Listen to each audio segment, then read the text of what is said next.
మరికొద్ది గంటల్లో సింహరాశి జాతకులు ఒక ఆడది ముందుకు వచ్చి ఏడుస్తోంది. ఏమాత్రం జాలిపడొద్దు. ఆ ఆడది వచ్చేది ఎందుకే? ఏడ్చేది ఎందుకే?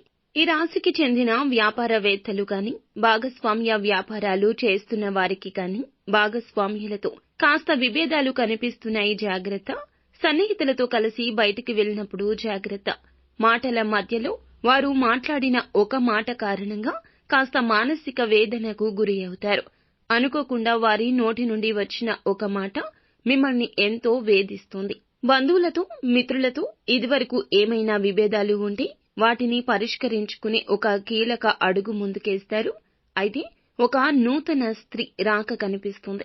ఆ స్త్రీతో మీకు ఉన్న బంధం విచ్ఛిన్నమవుతుంది. వారంతట వారే హాహాకారాలు చేసుకుంటూ, కోపంతో ఊగిపోతూ, మీ మీద అపార్థంతో నిందలు వేస్తారు. మీ ముందుకు వచ్చి ఏడుస్తారు.